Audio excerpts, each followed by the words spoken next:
Hi, we're here today to talking about the Wine and War Project. The recounting of the story of Harlan Warren, a Civil War veteran coming from a winemaking family in upstate New York.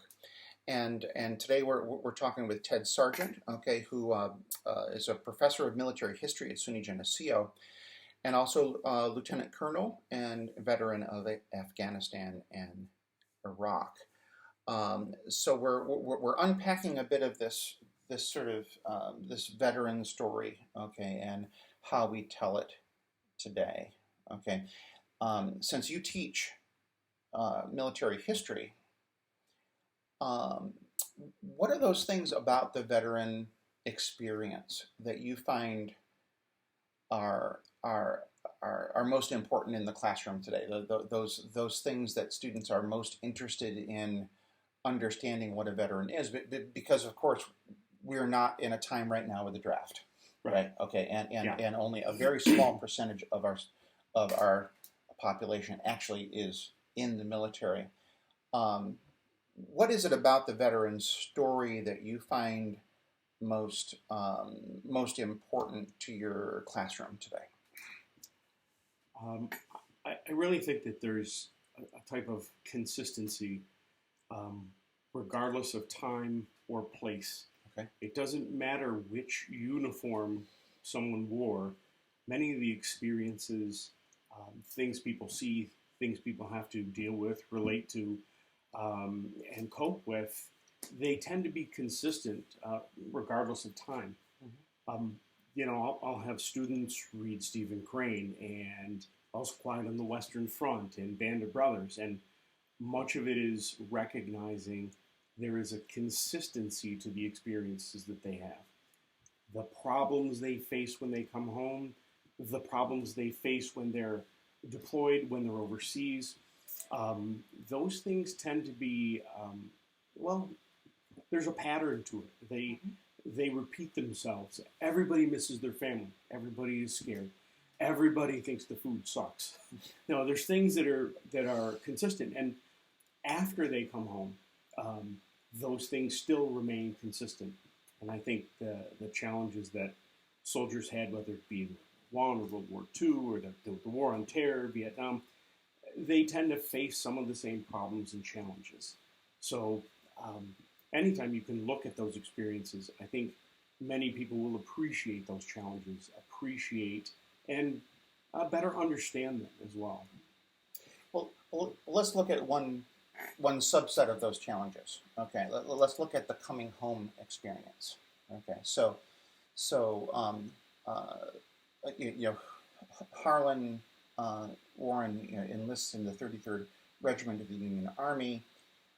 He lives through a long list of battles. Mm-hmm. Okay, Right? he enlists as a musician. However, we know that as musicians, he was also serving as a battlefield nurse.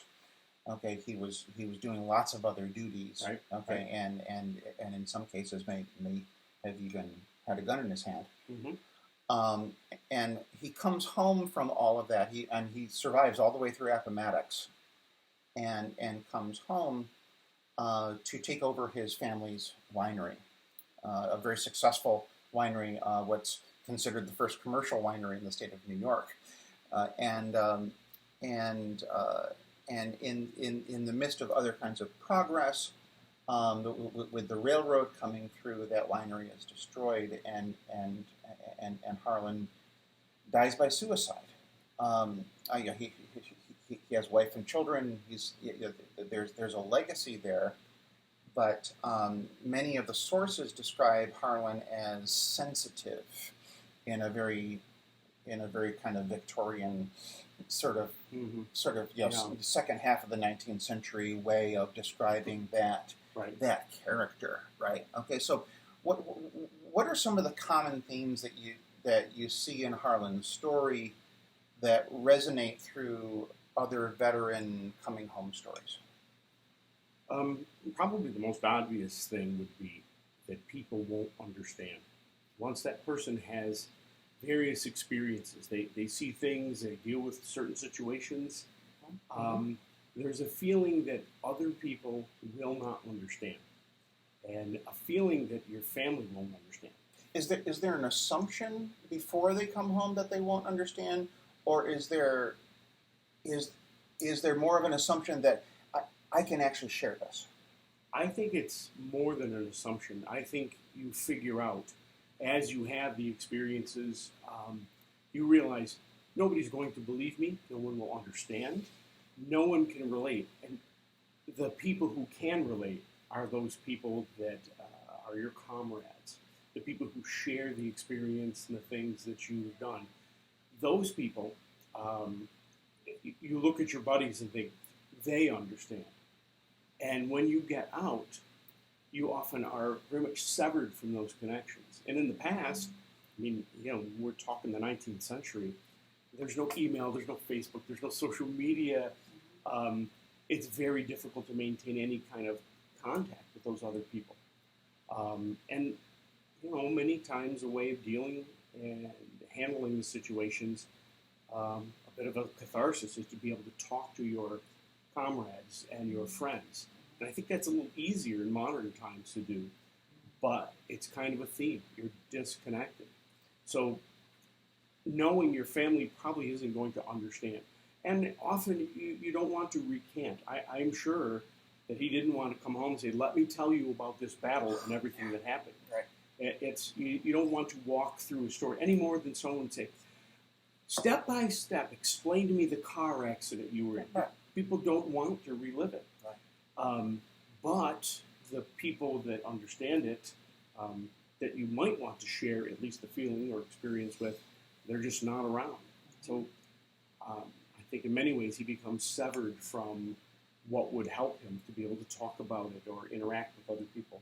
So I think that's part of the challenge for somebody, especially then, is that they would be with family and friends and often community that they don't know what to say to him. What does the barber say? You're back, and the barber might think, gee, do I ask him about Appomattox? Do I tell him, explain Fredericksburg? Do I, and often it just goes, let's pretend it never happened, and it becomes not spoken about, which could probably make him feel even more alienated. Boy, you make a really important point, because the notion of the veteran coming home is not only the veteran's story, it's everybody else's story as well, right? Okay, Yeah. Because all the other folks who didn't experience the trauma, okay, of the battlefield, they know and love this person that just came back, and they're happy they came back, right? However, I don't think we always have the tools to ask the compassionate question, right? And without those compassionate questions, sometimes those barriers become even more rigid and wider between us and those folks that have experienced the trauma before. Yeah, I think it's just a challenge in being a person. When someone loses a spouse, often people, they don't know what to say, so they don't engage on the topic. I don't want to bring it up. I don't want to make them feel bad. And I think in many ways, the veterans are probably the same type of genre, and that people don't want to bring up something painful, and yet, you still have to interact. So something that kind of becomes swept to the side, the elephant in the room, unaddressed. And I think that would be a huge jump, especially in a time when people are much more spaced out, much more distance between people. Yeah, and maybe this is all the more reason why we need to retell these stories. Okay, because it's not only about recognizing the trauma that current veterans have experienced and they're coming home from, but also it is recognizing the fact that the rest of us who were not in those wars, that we need to learn to get better. We need to learn how to ask questions and learn how to be better folks to welcome them home. Right. Yeah, and everybody's experience is different. I mean, when I think of Vietnam veterans coming home and having a very negative welcome, Those drafted. Yeah, Right, and well, right. those drafted, and then often the public was very upset. Yeah. Because they were unsatisfied with the war. Mm-hmm. I know my experience when we came back. They wanted to have welcomings, and they wanted people there. They wanted to make sure you were acknowledged, and you now see things like if you go to the VA for any reason, everybody almost to nausea, they'll say, "Oh, thank you for your service," and they'll do that, and it is helpful. The way we approach things now are probably more efficient and probably better. There is no perfect way. Right. But you make another important point here that term "thank you for your service" has become kind of a cultural mantra, right? Mm-hmm. Right, where if somebody walks into the grocery store and they happen to be in uniform, a complete stranger may walk up to them and say "thank you for your service," right? And that's a good thing, right? But I think that what we're talking about here with Harlan's story is what's the next layer of conversations you have above and beyond just that cliche. And important, but still sort of cliche, almost ritualistic kind of way of honoring somebody's service by thanking them. Right. Would you want to sit down with that person for 3 hours and actually have a talk? Right. That's a different level of commitment, and I think that in many ways that interaction is what I'm interested in this story. Yeah. Is how do we get past that "thank you for your service," and how do we get into the next level of conversation with folks who come home that have had traumatic experiences? Yeah, I in the class that I teach, one of the things that I very much enjoy is bringing people in who are veterans to have questions and answers with students that make them come up with the questions in advance.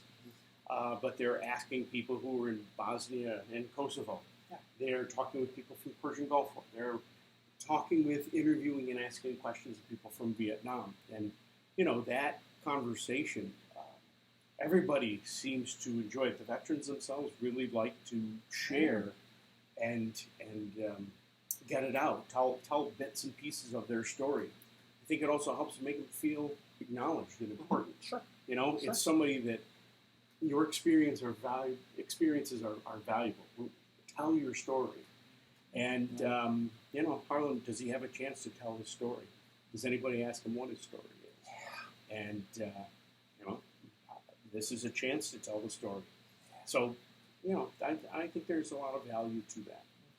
So. Great. Well, thank you for the talk today. Okay, and we'll be in touch more as the project unfolds.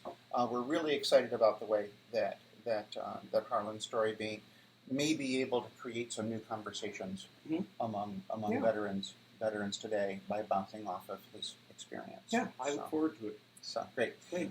Thank you, Ted. Okay, thank you. Pleasure. All right.